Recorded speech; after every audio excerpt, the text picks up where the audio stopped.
मोदी मुर्दाबाद मुर्दाबाद मुर्दाबाद, राहुल गांधी जिंदाबाद जिंदाबाद जिंदाबाद, नरेंद्र मोदी हाय हाय हाय हाय हाय हाय, नरेंद्र मोदी शर्म करो शर्म करो शर्म करो, जीएसटी वापस लो वापस लो वापस लो, तानाशाही नहीं चलेगी नहीं चलेगी नहीं चलेगी। नमस्कार, मैं शिशु और आप देख रहे हैं वंदे मातरम मीडिया न्यूज। जैसा कि आप देख सकते हैं इस टाइम मैं खड़ी हूँ दिल्ली के IYC पर, जहां पर कांग्रेस के सभी कार्यकर्ताओं ने सरकार के द्वारा जो बढ़ी हुई GST को लेकर मोदी सरकार के खिलाफ एक आंदोलन चालू किया है। जो दही वगैरह पर इन्होंने इतना टैक्स लगाया है, उससे प्रभाव सीधा सीधा गरीब यानी कि मध्यम वर्ग पर भी पड़ रहा है। उसके खिलाफ यहाँ पर सभी कांग्रेस के कार्यकर्ताओं ने मोदी से बोला है, मोदी सरकार से बोला है कि GST वापस लीजिए, इतना बड़ा हुआ टैक्स नहीं दे पाएगी। गरीब जनता है, आम जनता है, इसकी सीधी मार सीधा आम जनता पर पड़ती है। आप देख सकते हैं यहाँ पर कितनी सुरक्षा बरकरार की गई है। जिस तरीके से यहाँ पर दिल्ली कांग्रेस के सभी आला अधिकारी यहाँ पर नीचे जमीन पर बैठकर, सड़क पर बैठकर अपना प्रदर्शन जारी कर रहे हैं। और इस साइड आप देख सकते हैं कि पुलिसकर्मी किस तरीके से इन लोगों को पूरी प्रोटेक्शन में है ताकि कोई भी दंगा फसाद ना हो। होश में आओ होश में आओ, होश में आकर काम करो काम करो। बढ़ती महंगाई को लेकर शर्म आनी चाहिए नरेंद्र मोदी की सरकार को, जिसने अंग्रेजों की तरह मोदी मुर्दाबाद नरेंद्र मोदी मुर्दाबाद नरेंद्र मोदी मुर्दाबाद। मोदी सरकार होश में आओ होश में आओ होश में आओ, होश में आकर काम करो काम करो काम करो। कि जिस तरीके से महंगाई बढ़ी हुई है उसका हम विरोध कर रहे हैं। अब तो दही और अनाज पे भी GST लगा दिया गया, तो आम जनता कैसे जिएगा? इस महंगाई को तो सरकार खा रही है, उसका विरोध हम कर रहे हैं कि कैसे आप सरकार लोगों के, आम जनता के जेबों को कतरने का काम कर रही है। आप लोगों को राहत नहीं दीजिएगा तो लोग रोटी कैसे खाएंगे? हम उसका विरोध करें कि महंगाई सरकार को कम करना चाहिए और GST को फटाफट हटाना चाहिए। दही पनीर जिन पर भी GST लगा है सबको हटाना चाहिए, इसका विरोध कर रहे हैं। मैम, आप मुझे ये बताइए कि जिस तरीके से सरकार ये सारे मुद्दों को लेकर GST भी बढ़ा रही है, तो उसके खिलाफ आम जनता पर कितना प्रभाव पड़ रहा है? देखिए, वो तो आम जनता हर किसी पे प्रभाव पड़ रहा है। आप पे भी पड़ रहा होगा, मेरे पे भी पड़ रहा है, क्योंकि हम सब लोग खाना खाते हैं। अगर हमारी आम जनता की जरूरत पे इतनी प्रॉब्लम आएगी तो हम कैसे रहेंगे? तो हम उसका विरोध करें कि इनको GST और महंगाई कम करनी। ये सरकार लगातार जब से सत्ता में आई है लगातार टैक्स बढ़ाने का गरीबों पे मार है। ये चाहे ये पेट्रोल पे लगाते हैं या ये डीजल पे लगाते हैं, गैस के रेट बढ़ाते हैं, लेकिन अब ये आटे पे, दाल पे और हमारे दूध दही पे, तो इन गरीब जाए तो जाए कहाँ? इस सरकार में अगर किसी का विकास हो रहा है तो वो सिर्फ पूंजीपतियों का विकास हो रहा है, गरीब जनता का कोई विकास नहीं हो रहा है। और कांग्रेस पार्टी, यूथ कांग्रेस लगातार प्रदर्शन कर रही है इस मुद्दे पे कि महंगाई और बेरोजगारी, जो ये 2 करोड़ का रोजगार का कह के आए थे कि हर साल 2 करोड़ देंगे, देने का तो हो रहा है और लोगों के रोजगार छीनने का काम किया है। और महंगाई पे आप देख रहे हैं लगातार टैक्स बढ़ाने का काम किया इन्होंने, एक भी कोई चीज पे, वस्तु पे टैक्स घटाने का। हाँ, अगर ये राहत देते हैं तो पूंजीपतियों को देते हैं राहत, उनके टैक्स माफ करते हैं, उनका लोन माफ करते हैं, लेकिन गरीब जनता की इस सरकार में कोई सुनवाई नहीं है। जनता इस सरकार से मुक्ति चाहती है क्योंकि ये अपने 8 साल में विकास पैदा नहीं कर पाए हैं। 8 साल से जब आपको पता था विकास पैदा नहीं हो पाया, तो आज आप लोग क्यों जागे हैं? आपको आज जागने की कैसे सूझी है? हम तो लगातार प्रदर्शन कर रहे हैं, कांग्रेस पार्टी लड़ती आ रही है लगातार, लेकिन इन लोगों ने जो धर्म की चटनी, जो गरीब जनता को, मिडिल क्लास को चटा रखी है, उसको महंगाई बेरोजगारी से ऊपर अपना धर्म दिखाती है। वो कहती है अगर तुम जिंदा रहोगे यही सबसे बड़ा डेवलपमेंट है, यही रोजगार है। अगर जिंदा रहोगे तो सब धर्म बचा रहेगा तो जिंदा रहोगे। इन्हें ये नहीं पता डेवलपमेंट से पेट से आदमी बचता है, लेकिन इन्होंने मंदिर मस्जिद की लड़ाई ऐसी लोगों के दिलों में गहरी कर दी है कि वो कुछ दिखता ही नहीं इसके अलावा। आपने धर्म के ऊपर बात की, धर्म के ऊपर आप मुझे बताइए अभी तक आप लोगों ने क्या किया है, किस नीति पर आए हैं धर्म के ऊपर? धर्म के ऊपर राम मंदिर बना, किसने हमने विरोध किया? कोई कांग्रेस पार्टी ने 370 पे विरोध नहीं किया। अगर राम मंदिर बनाओ, कृष्ण मंदिर बनाओ, कोई हमें आपत्ति नहीं है। मस्जिद के लिए अलग जगह दी, मस्जिद बनाओ, कोई आपत्ति नहीं है। लेकिन हम ये कहते हैं गरीब जनता पे टैक्स की मार ना मारी जाए। दूध दही पे ये लोगों की जरूरत है, बेसिक जरूरत है। अगर लोग रोज खाने के लिए चाहिए, आप बताओ उज्ज्वला सिलेंडर दे दिए लोगों को, गरीब जनता को सिलेंडर दे, गरीब जनता 1000 का सिलेंडर भरवा सकती है क्या? जिसकी आमदनी पूरे साल की 20,000 आमदनी हो, वो कैसे सिलेंडर भरवाएगा? कैसे अपना दूध खरीदेगा? आपने लस्सी तक पे टैक्स लगा दिया। आदमी कहते थे हमारे गांव देहात में कि बस दूध दही खा के अपना गुजारा कर लो, इस सरकार ने तो उस पर भी टैक्स लगा दिया। किसानों को भी छोड़ने का काम नहीं किया। किसान अपनी आत्महत्या करने के लिए मजबूर है। इन्होंने झूठे वादे किए हैं, आज तक अपना कोई वादा पूरा नहीं किया। जब फ्री की रेवड़ी बटेगी तो यही होगा, टैक्स तो बढ़ेगा। रेवड़ी कौन बांट रहा है, एक बात बताइए? कांग्रेस सरकार ने जो अन्न है हमारा जो गलता था, खराब होता था, वो अन्न गरीब जनता को फ्री देने का काम किया था। लेकिन ये सरकार, ये अंधी बहरी सरकार है, जिसपे ना सुनने का काम करती है ना देखने का काम करती है। आप जाइए गांव में देहात में, जिसके 2 वक्त का खाना नहीं है, वो 2 वक्त का खाना नहीं जुटा पा रहा, वो इनका टैक्स कैसे देगा? ऐसे टैक्स तो अंग्रेजी हुकूमत में भी नहीं लगते थे। जब अंग्रेज थे उन्होंने भी आटे दाल पे एक बार लगाने का काम किया था, लेकिन विरोध हुआ था। ये तो सरकार, तभी तो हम कहते हैं ये अंग्रेजों के वंशज हैं। जो उनकी वंशज है वही तो ये काम करेंगे। अगर हिंदुस्तानी होगा तो हिंदुस्तानी गरीब जनता पे टैक्स लगाने का काम नहीं किया। 70 साल हो गए, कांग्रेस ने कभी गरीब जनता के ऊपर टैक्स का बोझ नहीं डाला। ये सरकार जिस दिन से निरंतर टैक्स का बोझ डालने का काम कर रही है। आपका ये आंदोलन कब तक चलता रहेगा? हमारा आंदोलन उस दिन तक चलेगा जब तक ये महंगाई कम नहीं कर देते, रोजगार नहीं देते लोगों को। हमारा आंदोलन चलता रहेगा। हमारा सिलेंडर पे हो, चाहे डीजल पे हो, चाहे आटे दाल के टैक्स पे हो, जीएसटी पे हो, हमारा लगातार आंदोलन चल रहा है। जब तक ये सरकार लेगी नहीं, या ये सरकार को हम जब तक उखाड़ नहीं फेंकते, जब तक हमारा चलता रहेगा आंदोलन। ये जीएसटी पर प्रोटेस्ट है बॉस, महंगाई पर, जीएसटी पर। तो पहले भी तो जीएसटी लगाया गया था। पहले जीएसटी लगाया था, पर मगर पहले नरेंद्र मोदी जी ने क्या कहा था? दूध दही पनीर पे हम जीएसटी नहीं लगाएंगे। लगा दिया ना उन्होंने। सुनो, कोविड की स्थिति में भाई साहब क्या करा आपके? यार सुनो मेरी बात, मेरे को बोलने, आप मुझे छोटी सी बात बताइए कि इन्होंने क्या करा लॉकडाउन के समय और कोविड के समय? इन्होंने क्या करा मुझे आप बता दो। छोटी सी बात, हिंदुस्तान की सड़कों पर, सुनो, हिंदुस्तान की सड़कों पर लाशें तैर रही थी, नदियों में लाशें तैर रही थी, लोग मर चुके थे, उनका उठाने वाला भी कोई नहीं था। इन्होंने ये करा था, इन्होंने विनाश करा। ये ऐसे घर राशन पहुंचाया था सरकार, घर राशन पहुंचाया, घर राशन पहुंचाया, और ये वो नतीजा है जो घर 5 आदमी को दिया, 5000 को गिना दिया, 5 आदमी को दिया, 5000 आदमियों को गिना दिया। ऐसा किया था इन्होंने।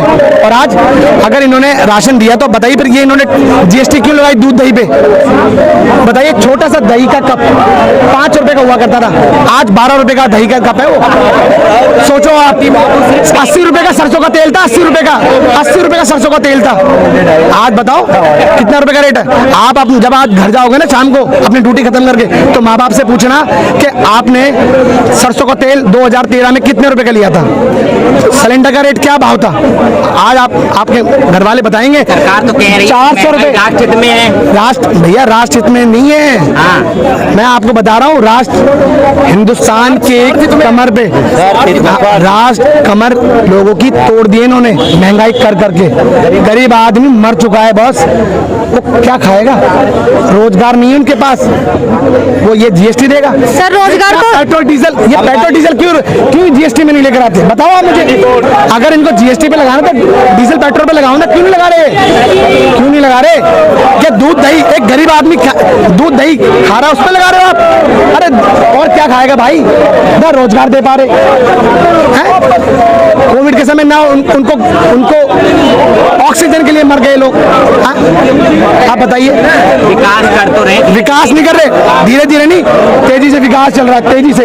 ऐसा विकास जो विकास नहीं, विनाश हो चुका है, विनाश के रूप में तब्दील हो चुका है, विनाश के रूप में। और अब वो दिन दूर नहीं भाई, मैं आपको बार बता रहा हूँ, वो दिन दूर नहीं कि हिंदुस्तान का एग्रीमेंट हो जाएगा और ये हिंदुस्तान को बेच के चले जाएंगे। अगर कांग्रेस नहीं होती ना तो ये अब तक सब कुछ खत्म कर चुके होते। जो किसानों का मुद्दा लेकर आए, किसानों का बिल लेकर आए, हमेशा कांग्रेस सड़कों पर आई, हमेशा किसानों की आवाज उठाई, वो बिल उन्होंने वापस लेना पड़ा। अब जीएसटी पर लेकर आई है, ये यूपीए का आइडिया था जीएसटी का, एक नॉर्मल टैक्स, साधारण टैक्स। और ये सुनो, मैं बता रहा हूँ, आप मुझे बताइए आज के समय क्या टैक्स है? 4 प्रकार के टैक्स है, 5% का टैक्स, 12% का टैक्स, 18% का टैक्स और 28%। आप बताइए गरीब आदमी लेगा? अरे टैक्स लगाना तो डीजल पेट्रोल पे लगाओ ना, आप क्यों नहीं लगा रहे उस पे? आप क्यों नहीं लगा रहे? जनता के लिए वैट और सेस है तो सही सर, डीजल वैट और सेस ऑलरेडी है डीजल। आप बताइए किस राज्य सरकार को मिल रहा है? किस राज्य सरकार में मिल रहा है भैया? आप मुझे बताओ। 5 लाख करोड़ से ज्यादा पैसा, बार बार बोल रहा हूँ, आंकड़ा ध्यान रखना, ज्यादा 5 लाख करोड़ से ज्यादा पैसा इनके पास है, ये राज्य सरकार को दे नहीं पा रहे, जिससे वो गवर्नमेंट टीचरों को पेमेंट दे सके, निगम में पेमेंट उनकी तनख्वाह दे सके। सारा पैसा इन्होंने अपने पास रख रखा है, सारा पैसा इन्होंने अपने पास रख रखा है। फिर सरकार क्यों कह रही धन नहीं है भाई? सरकार क्यों कह रही धन? अरे भैया गलत लेकर आएंगे, सेंट्रल विस्टा बन रहा है, देखो आप, सेंट्रल विस्टा बनने की क्या जरूरत थी मुझे बताओ। आप मुझे बताइए सेंट्रल विस्टा बनने की क्या जरूरत थी? कोई देश हित में है क्या सेंट्रल विस्टा बनाना? अरे लोगों को रोजगार देने की बात कही थी इन्होंने, 2 करोड़ रोजगार देंगे। सुनो मेरी बात, सुनो, मैं आपको छोटी बढ़ेगी सर, इससे क्या बन रही? भव्यता बढ़ेगी। अरे भाई सुनो, देश की भव्यता नहीं बढ़ रही, देश इस समय ना गड्ढे में जा चुका है। मैं आपको बार बार बता रहा हूँ, 2 करोड़ रोजगार का वादा किया था इन्होंने।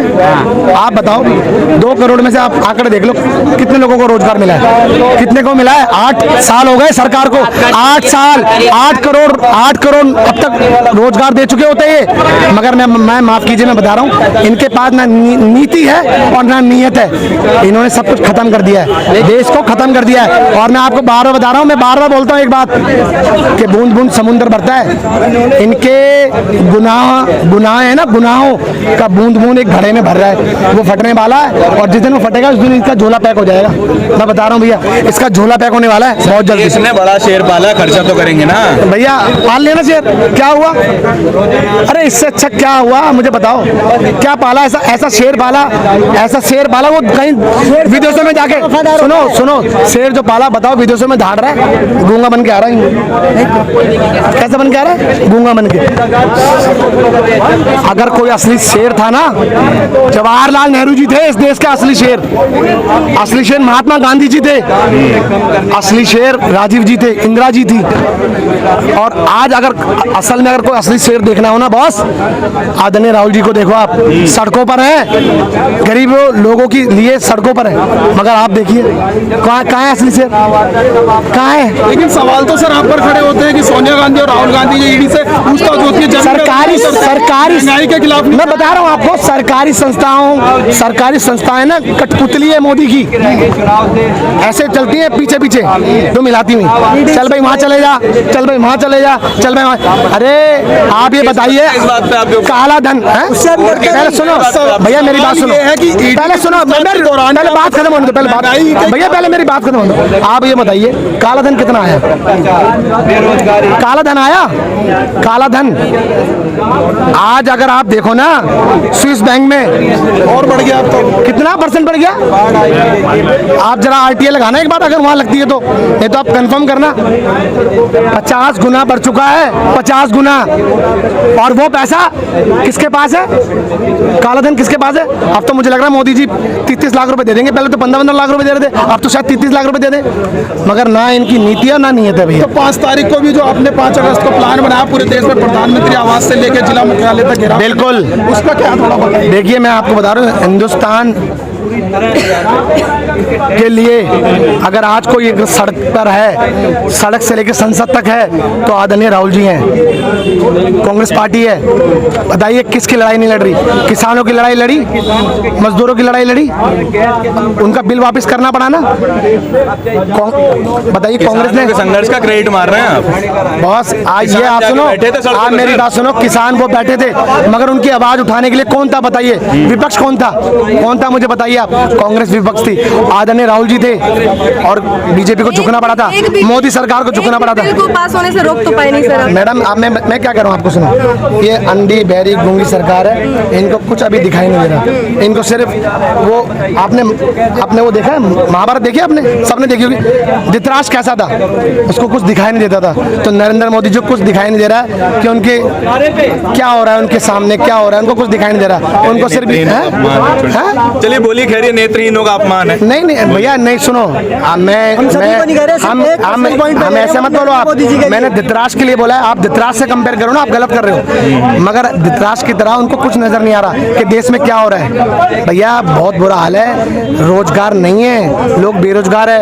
आप देख कर आइए लोगों के घरों में भैया, लोग एक टाइम पे खाना खाना मुश्किल हो चुका है उनका। घरों में लड़ाइयाँ छिड़ चुकी है कि पैसा नहीं है, लोग रोजगार घर छोड़ के घरों में बैठे हुए हैं। लोग देखिए मेरी बात सुनो, सिर्फ वो ये तो काम करते हैं ना। देखिए वो कावड़ यात्री मोदी जी और योगी जी की फोटो लेके देखिए मैं आपको बता रहा हूँ।